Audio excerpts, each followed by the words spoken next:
Kali ini saya mau bicara tentang cash flow quadrant, tentang pentingnya membangun aset. Saya nggak tahu Anda pernah baca buku cash flow quadrant nggak? Tapi intinya gini.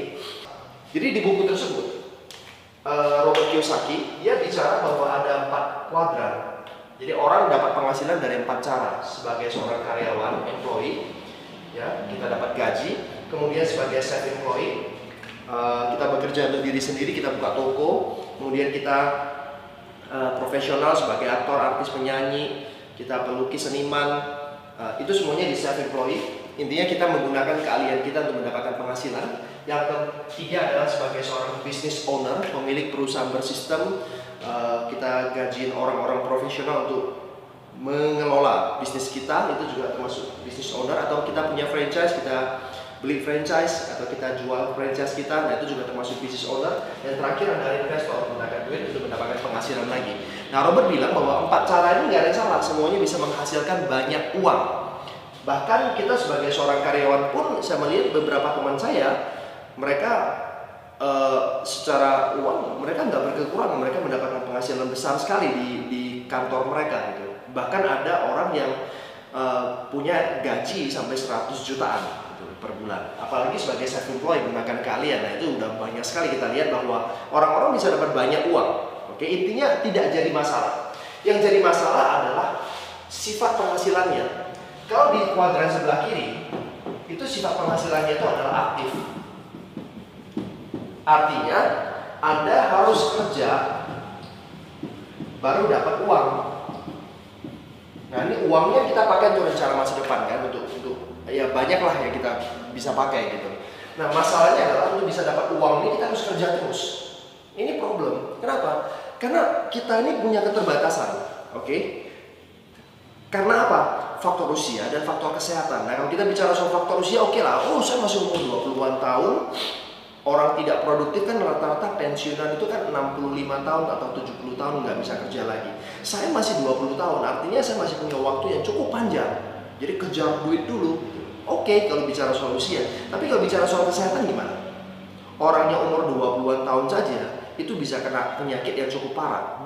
Bukan saja penyakit, kalau misalnya terjadi kecelakaan, sehingga salah satu organ tubuh kita itu harus amputasi, apakah tangan atau kaki, sehingga itu mengganggu aktivitas kita untuk mencari duit. Apa yang terjadi kalau itu terjadi? Ya, artinya kalau kita nggak sanggup kerja lagi, uangnya berhenti. Itu problemnya. Jadi walaupun penghasilan Anda itu 100 juta per bulan, oke, tapi cara Anda mendapatkan 100 jutanya itu Anda harus aktif terus. That's a big problem. Karena kita nggak bisa kerja selama-lamanya. Makanya Robert Kiyosaki bilang bahwa Anda jangan terlalu nyaman kalau hanya sekedar mendapatkan penghasilan besar. Jangan nyaman, karena itu tidak bersifat selamanya. Itu sifatnya sementara. Suatu Anda nggak sanggup kerja lagi, penghasilan Anda berhenti. Makanya sewaktu kita masih bisa aktif bekerja mendapatkan penghasilan, pikirkan bagaimana caranya membangun yang namanya aset. Katanya gitu. Nah, untuk bangun aset, Anda harus bergerak di kuadran sebelah kanan, business owner. Makanya Robert Kiyosaki bilang, ayo belajar untuk bangun bisnis, pindah kuadran. Penting membangun aset. Karena kalau kita tidak bekerja, karena sifatnya itu kan kita kerja, tapi kerja kita itu bangun aset. Aset inilah yang baru nanti untuk uang, untuk penghasilan kita. Oke? Tapi karena kita membangun aset, suatu saat kita tidak bisa kerja lagi karena faktor usia dan kesehatan, aset yang kita bangun inilah yang akan memberikan uang kepada kita terus menerus, sehingga kita bisa menikmati yang namanya passive income.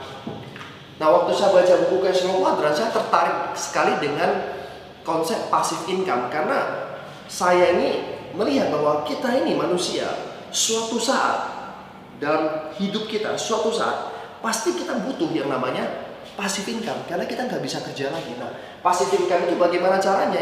Ya belajar bangun bisnis. Kalau Anda sudah punya duit banyak, Anda investasi, beli properti, kemudian Anda bikin ruko, sewain ke orang, Anda bikin kos-kosan, sewain ke orang. Banyak cara yang bisa Anda lakukan, ya. Makanya Anda perlu rajin hadir di seminar, belajar dari orang-orang sukses, sehingga Anda mengerti bagaimana caranya mengelola uang yang sudah Anda dapatkan. Oke? Semoga bermanfaat dan sampai jumpa di vlog berikutnya. Bye bye.